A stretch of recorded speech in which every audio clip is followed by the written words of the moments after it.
ಯಾವ ದೇವರ ಮನುಷ್ಯ ನಿನಗೆ ದೀಕ್ಷಾಸ್ನಾನ ಕೊಟ್ಟು ನಿನಗೆ ದೇವರ ರಕ್ತ ಮತ್ತು ಆತನ ಶರೀರ ಅಂದರೆ ಕರ್ತನ ಪಂಕ್ತಿಯನ್ನ ನಿನ್ನ ಕೈಗಿಟ್ನೋ, ನಿನ್ನ ಕಷ್ಟಗಳಲ್ಲಿ ನಿನ್ನ ಸ್ಥಿತಿಗತಿಗಳಲ್ಲಿ ನಿನ್ನ ಜೊತೆಗಿದ್ನೋ, ನಿನಗೆ ಉಪದೇಶದಲ್ಲಿ ವಾಕ್ಯದಲ್ಲಿ ಬೆಳೆಸುವುದಕ್ಕೆ ನಿನಗೆ ಅನುಕೂಲಕರವಾಗಿದ್ನೋ, ಆ ಸೇವಕನಿಗೆ ವಿರುದ್ಧವಾಗಿ ನೀನು ಎದ್ದೇಳಬಾರದು. ಆ ಸೇವಕನಿಗೆ ವಿರುದ್ಧವಾಗಿ ನೀನು ಮಾತನಾಡಬಾರದು. ಯಾಕೆ ಗೊತ್ತಾ? ಆತನು ನಿನ್ನ ಆತ್ಮರಕ್ಷಣೆಗಾಗಿ ಬಹಳ ಪ್ರಯಾಸ ಪಟ್ಟಿದ್ದಾನೆ. ಹಾಗಾಗಿ ಪ್ರಿಯ ಸ್ನೇಹಿತನೇ, ನೀನು ಗುಣಗುಟ್ಟುವುದಾಗಲಿ ವಿರೋಧಿಸುವುದಾಗಲಿ ನೀನು ಮಾಡಿದರೆ ಆ ಸೇವಕನಿಗೆ ವಿರುದ್ಧವಾಗಿ ದೇವರು, ಪರಲೋಕದ ದೇವರ ಸನ್ನಿಧಿಗೆ ನೀನು ಗುಣಗುಟ್ಟುವಿಕೆ ಅದಕ್ಕೆ ಹೇಳ್ತತೆ.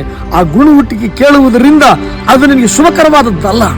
ಮೋಸೆ ತನ್ನ ಜೀವಿತ ಯಾತ್ರೆಯಲ್ಲಿ ಆತನ ಹಿಂಬಾಲಿಸಿದ ಇಸ್ರಾಯೇಲ್ಯರು ಅನೇಕ ವಿಧವಾಗಿ ಗುಣಗುಟ್ಟಿದ್ರು. ಆದರೆ ಸತ್ಯವೇದ ಸ್ಪಷ್ಟಪಡಿಸ್ತತೆ, ಅವರು ದಾರಿ ಮಧ್ಯದಲ್ಲಿ ಹತರಾದರು ಅಂತ ಹೇಳ್ತತೆ. ನಿನಗೆ ನಾನು ವಿನಮ್ರನಾಗಿ, ನಾನು ಸೇವಕನಾಗಿ ಕೈ ಜೋಡಿಸಿ ನಿನ್ನಲ್ಲಿ ಬೇಡುವುದು ಒಂದೇ, ನಿನ್ನ ಆತ್ಮೀಯ ತಂದೆಗೆ ಮತ್ತು ಸೇವಕನಿಗೆ ವಿರುದ್ಧವಾದ ಯೋಚನೆಗಳು ನಿನ್ನಲ್ಲಿ ಬಾರದಿರಲಿ. ನಾನು ಇನ್ನೊಂದು ಮುಖ್ಯವಾಗಿ ಹೇಳ್ತೀನಿ, ವಿರೋಧ ನಿನ್ನನ್ನು ಅಂತ್ಯಸ್ಥಿತಿಗೆ ತೆಗೆದುಕೊಂಡು ಹೋಗ್ಬೋದೋ ಏನೋ. ದೇವರಿಗೆ ಭಯಪಡು, ನಿನ್ನ ತಂದೆಗೆ ನಿನ್ನ ಗೌರವ ಕೊಟ್ಟವನಾಗಿ, ಆತ್ಮೀಯ ತಂದೆಗೆ ಗೌರವ ಕೊಟ್ಟವನಾಗಿ ಬದುಕು. ಯೇಸು ಕ್ರಿಸ್ತನು ನಿನ್ನನ್ನು ಆಶೀರ್ವದಿಸಲಿ.